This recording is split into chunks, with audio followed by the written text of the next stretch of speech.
I was really surprised. We had a press conference a few days ago, and one guy said it was disgusting and revolting, which I was kind of proud of, actually. So I wanted to go back, before we get into the nitty-gritty. When I first saw the movie, it was a few months after director Wakamatsu passed away, so my first thought was,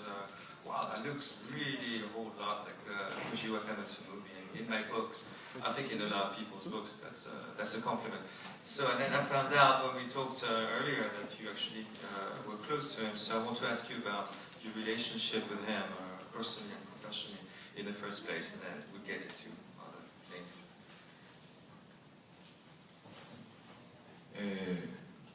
若松浩二は僕の師匠なんですけど、正直な話、具体的な映画的なテクニックとか何かは、全く、学びませんでした。So, Koji Wakamatsu, the director, yes, indeed, he's my teacher. But to be quite honest, I didn't learn anything specific in terms of technique from him.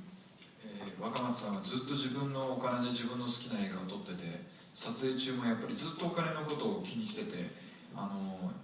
正直助監督だった僕から見てると、あまり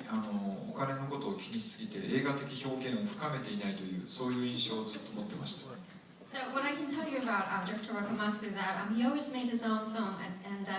with his own money, and he depicted what he wanted, but at the same time he was always concerned about finances, and as an assistant director watching him, it seemed as if he was so concerned about the finances that he couldn't really deepen his craft as a filmmaker. ただですね、僕が時々映画学校で先生の真似事をするんですけれども、その時に、映画というのは何をどう撮るのかだとよく言います。So sometimes I teach at film schools, and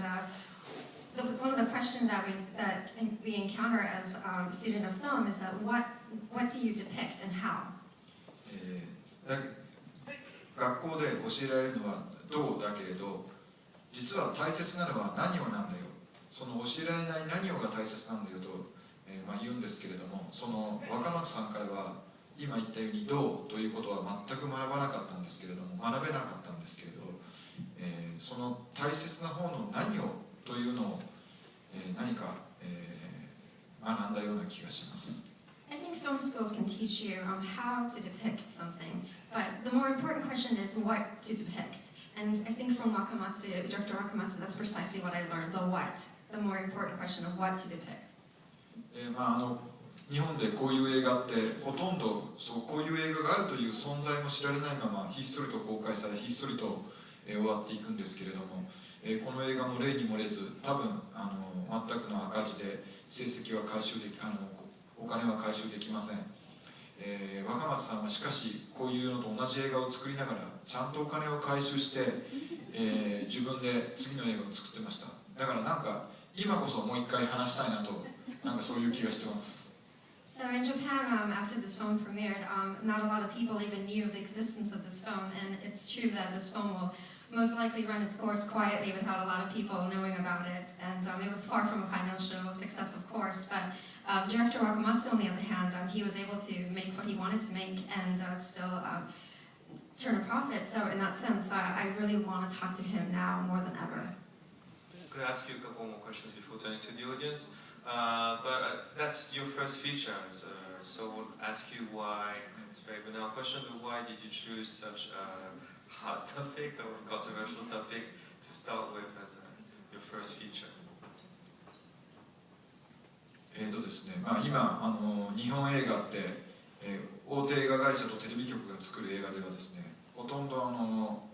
テレビ放送を前提にした毒のない映画ばっかが作られていると、僕は感じています。毒がなく、分かりやすい涙だったり、分かりやすい笑いだったり、分かりやすいストーリー運びだったり、そういうことに、対抗する、そういうことに対する不満がずっと自分の中にあって、自分で作るならその毒というのは何だろう、多分政治とエロスなんだろう、そう思って、あえてこのテーマに挑戦しました。So So what I can tell you, personally speaking, about the current state of Japanese cinema, and is that a lot of the TV productions and the major studios, they always tend to make clear-cut themes and clear narratives, tearjerkers, and so on that can be quickly released on TV. So I was quite frustrated by that movement in Japanese cinema, so I sort of wanted to rebel. And all of these things that are produced by major studios, they're very much devoid of venom, so to speak. So I really wanted to discover what my venom is, and I think I ended up with the question of Eros and life. これはテレビの話なんですけど、日本では2時間のサスペンスドラマ、もしくは CSI のような刑事ものが非常にたくさん毎日放送されています。In Japan, for instance, on TV, there are tons of 2-hour suspense specials such as CSI, dramas, and detective narratives, and so on. しかしですね、日本のそのサスペンスドラマでですね、人は絶対に車ではねられては殺されません。But the strange thing about these suspense dramas in Japan is that never will you see a person getting hit by a car and dying. お酒を飲ませて酔っ払わせて殺されることもしません。And they never have anyone be killed in a drunken rage or anything like that. 薬で殺すこともありません。And you'll never see any sort of drug-fueled murder or anything like that. それはなぜかというと、車やお酒や、薬のスポンサーが、要するに CM のオーラルスポンサーだからです。And the reason why is that because cars and drugs and alcohols, these are all the sponsors of these TV productions. 最近聞いて驚いたことは、死体を車のトランクに積んで運ぶこともダメだそうです。And what I was so taken aback by something that I recently found out is that you can't even depict a corpse being carried on top of a car. テレビ局がですね、主に映画にお金を出すようになり、テレビ局がお金を出さない映画でもテレビ放送が前提とされるようになってですね、映画もそれにどんどん近づいてきているという危機感を僕は持っています。And ever since these TV production companies started funding films, even the films that didn't get finances from TV productions, they tend to aim for it to be released on TV. だからその憲法で表現の自由が保障されているにもかかわらず、表現の自由というのがなくなっていくことに対する、僕なりの、水際での戦いといったらちょっと大げさになりますが、そういうつもりで言いました。So, in spite of the fact that we have a constitutional right to freedom of expression, this sort of right is eclipsing in Japan right now. It's disappearing. So it was my way of confronting that at the fringes. Thanks. Now I'm going to turn to the audience. We have a couple of wireless microphones. I'm sure you must have questions. I see the gentleman in the middle. The microphone is coming. Yes, translate. この間ちょっと4月にですね、日本に帰ったんですけどね、それで八重の桜というテレビドラマやってましてね、八重はあれですよ、会津若松ね、あれで戊辰戦争でゲリラ戦をやった上司軍を作ってですね、で日夜ゲリラ戦をやって、で負けてですね、それで米沢に1年間逃げて、その後京都に行ってですね、お兄さんのところに世話になって、それで、お兄さんが同志社大学の設立に協力してたんでですね、それでそのキリスト教を学んでですね、それでその彼女が先に洗礼を受けてですね、それで女王と結婚するんですね。でお兄さんは9年後にですね、京都の商工会会頭になった後で洗礼を受けるんですね。そういうMaybe you translate this first one first. So the part of the question is that I went back to Japan recently and saw a TV drama called Yayoi Sakura, which depicts the guerrilla warfare at Aizu Wakamatsu. And それで要するにどこがそのスポンサーかわからないんですけど、あれは彼らがですね狙ったのは要するに明治天皇制に反対したんですね。それで結局そのキリスト教に洗礼を受けるわけですね。だからそういう日本にもまだ別の近代史があったかもしれないということをですね言ってるような気がしたんですね。だから誰が制作して誰がスポンサーになったかちょっと知りたいなと思って。Well, I don't know the sponsors of this TV drama. Is that I did see that it was censuring the Meiji Emperor, and it was the journey of turning towards Christianity. And in that sense, it questioned the possibility of another modern history existing in Japan. ですね、NHK は国営放送なので、我々が受信料を払ってるんでスポンサーはいないんですよ。So the production company behind that TV drama is NHK, so they're a national broadcaster, so we pay a fee to see those programs, so they don't have a sponsor. だからその国営テレビである NHK が今一番表現の自由があると、原発報道でも NHK が一番ちゃんとやってるとは言われてます。So funnily enough, this national broadcaster, they have the most freedom of expression right now. And even after the nuclear accident, they're relatively known to be the most honest. ただやっぱり近代天皇制に反対してキリスト教にという図式はやっぱり非常にぼかしてやっぱりやれてませんよねやっぱり。But I think even in that drama, this idea of turning towards Christianity from the emperor system, I think it was a little fuzzy in terms of their expression.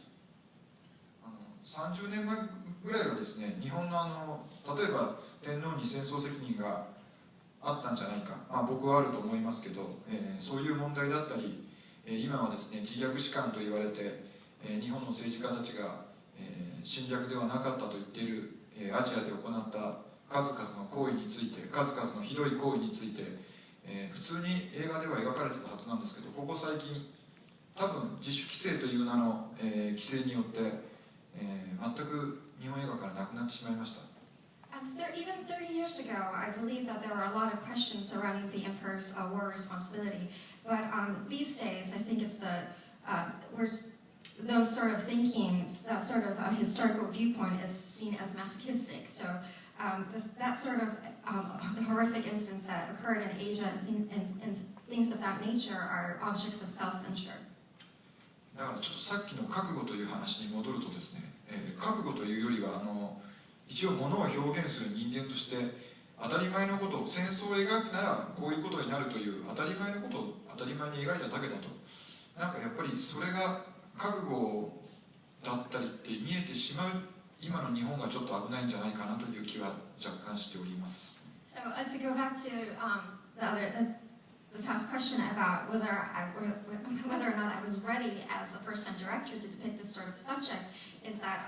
I simply did what came naturally to me. When I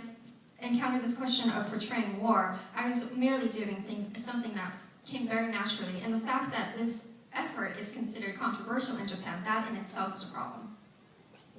Thanks. Other questions? Please try to keep it a little short. Yes, in the middle. Yes, the lady in the middle.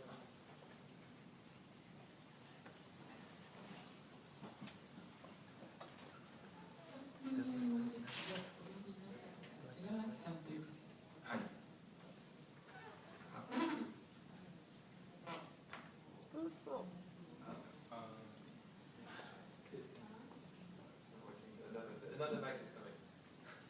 coming. I believe the question was the producer, Ken Terawaki, he was very much involved in the production, and I wondered, the question was, how did this project come about?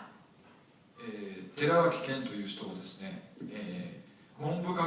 学省の官僚で、日本でゆとり教育というのが行われたんですが、そのゆとり教育の旗振り役で、ミスターゆとり教育と言われてた人です。Ken Terawaki, he kind of comes from a bureaucratic government background. He was working in the Ministry of Education, and he was the person at the forefront of this so-called lenient education in Japan. And he was sort of the flag waver of that movement. ゆとり教育というのはですね、単純にいっぱいいっぱい知識を詰め込むんじゃなくて、自分で考える癖をつける人間を作ろうという、そういう試みだったわけです。And of course, this lenient, relaxed education, what it was is that instead of asking children to cram in knowledge altogether, they really encouraged children to think on their own. しかしその自分でものを考えるという、習慣がですね、日本の教育現場にまあ馴染まずに、ゆとり教育は日本の子どもたちの学力を下げたという批判だけ受けて、潰れてしまう、なくなってしまいました。But unfortunately, even though they tried to instill this habit of thinking for themselves to their children, this reform policy didn't exactly work out because it was censured as pulling down the educational level of Japanese children. それで寺脇はですね、その責任を取って文部科学省をクビになったんですが、彼は官僚であると同時に映画評論家でもありました。So what happened to Mr. Terawaki is that he took responsibility of that, the failure of that policy, and he was fired from the Ministry of Education. But luckily for us, not only was he a bureaucrat, but he was also a film critic. 僕はですね、その映画評論家の寺脇と友達だったんですが、寺脇はですね、官僚であるにもかかわらず、ピンク映画という、ポルノ映画のことを非常に偏愛しておりまして、映画評論家だけになった今、自分でポルノ映画を作りたいと言い出しました。So I've always been friends with Terawaki, the film critic, and the funny thing about him is that even though he comes from this bureaucratic background, he had a real love of pink eiga or pink films,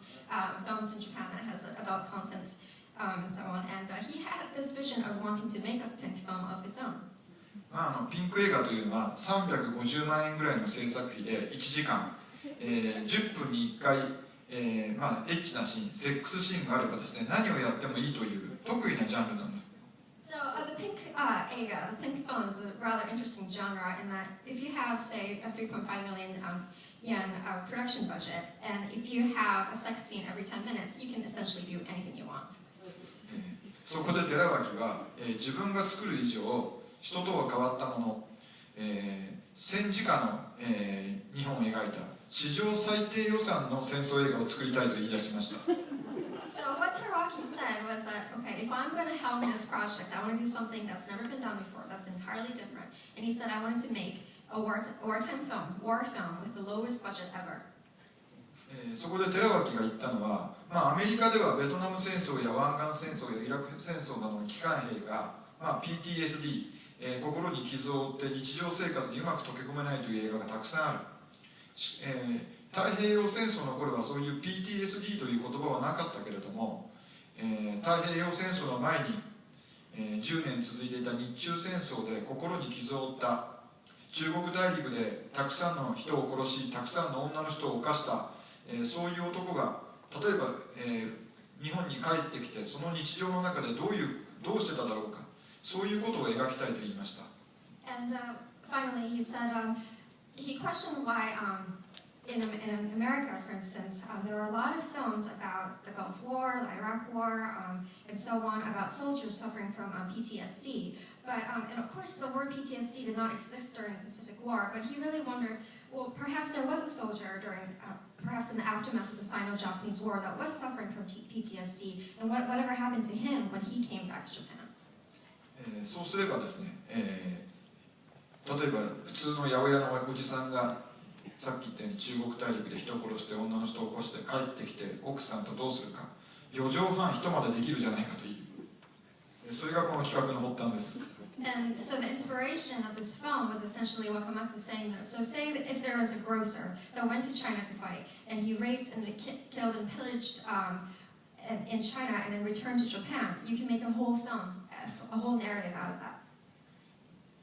そこでですね、脚本家が、この中で出てくる大平というのはですね、実際に戦中戦後に7人の女性を連続強姦殺人した、実在の人物をモデルにしているんですが、例えばその夫婦の隣にこの大平が住んでいたらどうだろうという、と言い出しました。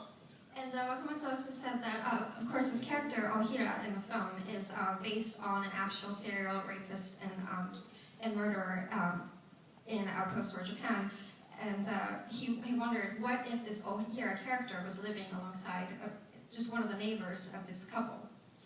それでその大平のモデルとなった人物のことは調べれば分かりますが、普通の生活をしている男と女のことは、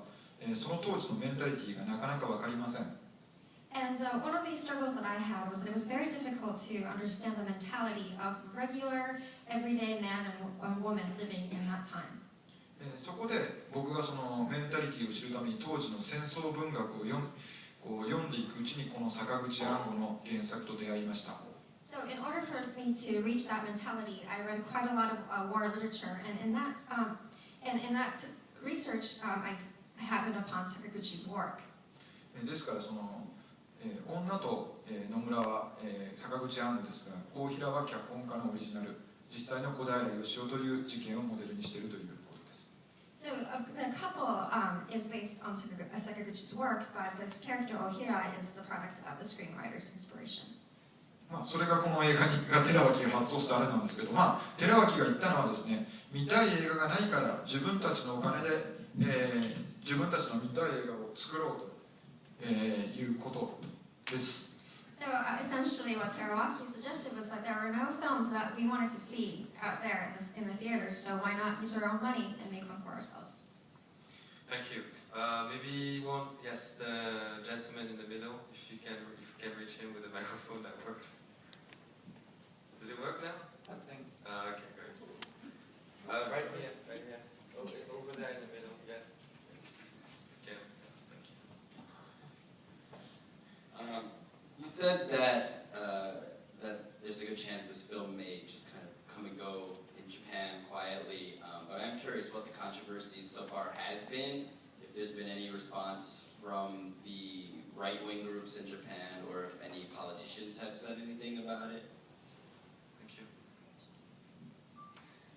ですね、悲しいことに、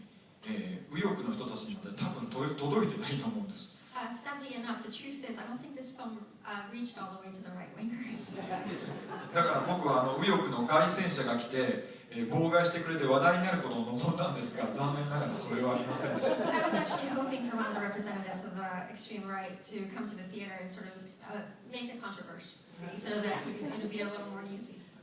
ただネット右翼と呼ばれる人たちはですね、ネットの記事に反応していろいろ言ったんですけど、ネット右翼の人たちはネットの前だけで何かやってるんで、全然観客動員に関係なかったという。And of course, there are online right-wingers, and they had quite a bit to say. But the fact of the matter is that they couldn't really draw in audiences. ちなみにですね、ネット右翼はですね、監督のあの格好という僕のゲバラの T シャツの悪口を言いまして、それ以来ゲバラの T シャツを着るのをやめてたんですが、今日は着ました。And one of the points of criticism expressed by the online right-wingers was this T-shirt I'm wearing today. And because they had so much criticism against it, I stopped wearing it for a while. Interestingly enough, actually, the film was shown in Korea, and I wanted to know how it was received there. まあこれ韓国ではよく経過した日本で今このような映画が作られたというそちらの方のやっぱりこれ外国人記者クラブというのが日本にあって、そこでもやっぱり同じことを言われて、僕も日本が経過している危機感は常々というか相当思ってますけど、アジアでもアメリカでも当たり前のように今日本は経過していると思われているんだということを改めて、思い知りました。The most prominent reaction that I received in Korea was that they said in this right-leaning Japan, in this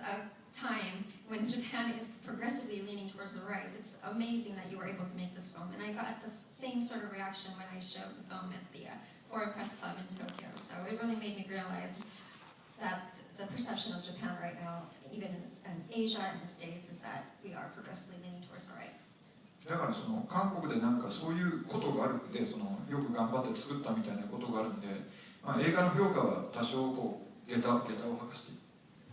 してもらったんじゃないかと思ってます。So in that sense, that people were so taken aback that I was able to make this film itself. So in that sense, I think I was protected from the harshest criticism. だから別に特別なことはやってないんですよ。あったことはあったって言おうよ。まずちゃんと歴史をきちっと見て。そこから始めない限り何も始まらないじゃない。別になかったことにしなくてもいいじゃないって言ってるだけなんですけどね、単純に。But I think what I'm doing is nothing special. It's quite simple. I'm just saying, just encouraging everybody to depict what happened as it happened. Why obscure it? Thanks. Maybe time for one last question. Oh yes, the lady in the middle. 1 second. Yes. 日本でいつ公開になってどれくらいの期間どういうふうに公開されたのかちょっと知らないので教えてほしいんですが、その時の新聞朝日はじめ大手の新聞とか雑誌で、いろいろ紹介されたり批評されたりしたんでしょうか。The question was, when was this film? When did this film premiere in Japan, and for how long was it shown, and what was the reaction of the influential magazines and newspapers such as Asahi? ですね、日本ではもうこういう映画はミニシアターでしか公開されないんですが、In Japan, a film of this nature is strictly shown in mini theaters, independent theaters. 日本には5月にゴールデンウィークという、連休があるんですけれど、そこを挟んだ、時期4週間、東京のミニシアターで公開されました。And this film premiered in an independent theater in May, and what is known as a long holiday in Japan, the Golden Week. So it ran for 4 weeks, including Golden Week. それでですね、どうしてもこういう映画は東京だけで公開されて東京でしか見れない映画になるんですけど、そうではなくしたいんで、そこからですね、全国のミニシアターを今一応20件ぐらい回ってまだ上映が続いているところです。So the film like this usually gets shown only in Tokyo, and people who live in Tokyo only get to see it. But we really made an effort to showcase this film all over Japan, and right now about 20 independent theaters all over Japan I think they're still showing it right now. 新聞はですね、朝日と毎日には、載りまして、これは公開前ということもあって好意的です。基本的にはよくこういうことをやってるっていうことですね。ただ読売と産経といういわゆる保守系の新聞には無視されました。In terms of publications, Asahi and Mainichi did publish an article about the film, and of course it was before the premiere, so they were quite positive. And the more conservative-leaning publications, Yomiuri and Sankei, they ignored us completely. 映画雑誌はですね、基本的に褒めるのはやっぱりよくこの映画というかここに映画の中で語られていることを褒めてくれる。で、けなす方はですね、演出が下手だ、稚拙だ、もう何やってるんだ、お前が演出が邪魔してるということばかりでした。And in terms of film magazines, of course there were criticisms about the theme as well, but a lot of the criticism went towards the cinematography, that it was a little cheap, or that the technological value was cheap. すみません、もう少し補足しますとですね、もうこの映画、制作費は1200万、撮影10日です。Actually, the production budget of this film is 12 million yen, and we shot it in 10 days. だから結局お金を出す人が増えると口を出す人も増えるので、これ全く、自分たちのお金でやってるんで、もうそれが限界だったんです。それがだからそういうことだという。で、もう一個。So the truth is, if you have a lot of sponsors, you have that many people saying what they want and what they don't want. だから本来はこれ1200万で作れるはずがなくて、スタッフは何分の1のギャラ、通常の、俳優に至っては、何十分の1のギャラでやってて、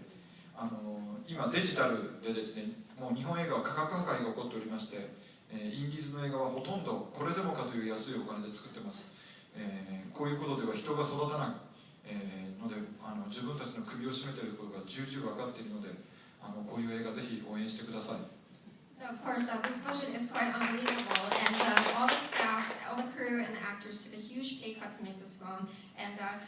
right now, what's happening in Japanese cinema, Japanese indie cinema, is that it's getting cheaper and cheaper, and we're sort of constraining our own life force. So I ask you, and I plead you to encourage and support this film. あとすみません、もう一個だけ、すみません、時間が遅いので、レイプシーンのことだけを言わせてください。One last thing that I wanted to say. ですね、レイプシーンどうしてあそこまでやったんだってよく言われて、多分女性のお客さんには辛い思いをさせたと思いますが。And I want to speak a little bit about the rape scenes, and I'm sure it was quite streamed, and a lot of the female audiences were quite discomforted by it. 女が空襲を見てもっと燃えろもっと燃えろと言います。しかしですね、その空襲の先には焼け死んでいる人たちが苦しんで焼け死んでいる人たちがいっぱいいます。And in the film, I'm sure you saw the woman screaming, burn, burn more and more. But the reality is, as she says that, there are so many people dying in the background. この映画はですね、戦闘シーンのない戦争映画と言っておりますが、実際はですね、お金がなくて、その焼け死ぬ人たちの姿を描けません。This film is sometimes known as a war film without war scenes, battle scenes, but the reality is that we just simply did not have the budget to depict those scenes. 例えばですね、広島の原爆で30万死にました。東京大空襲では10万死にました。例えば今ならシリアの内戦の死者が10万人を超えました。そういうことを言うときにですね、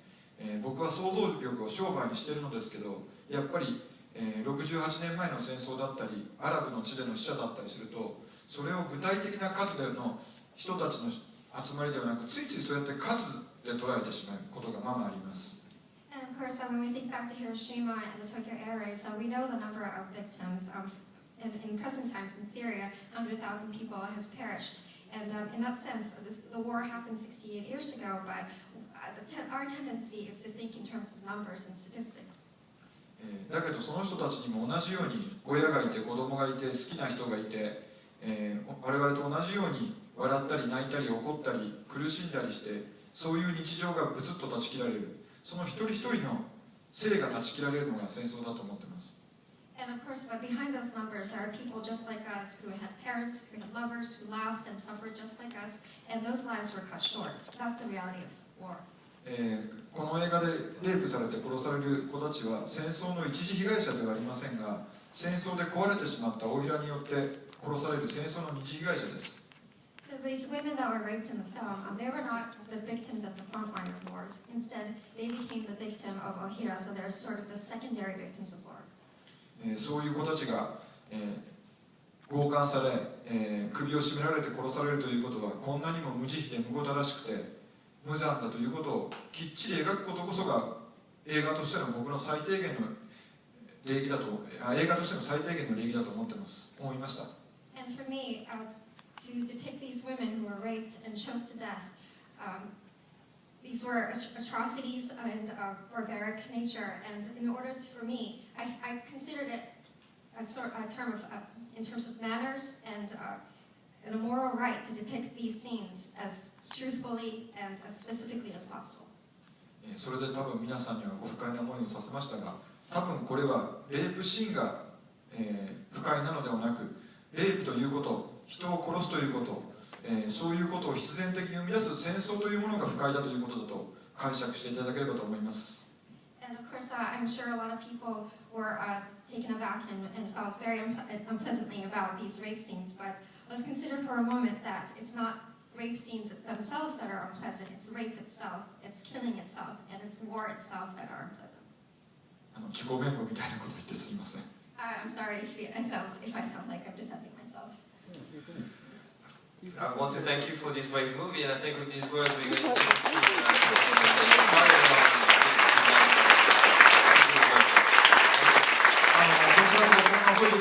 どうもありがとうございます。また、ジャパン活映画祭続きます。日本映画いっぱい見てください。どうもありがとうございました。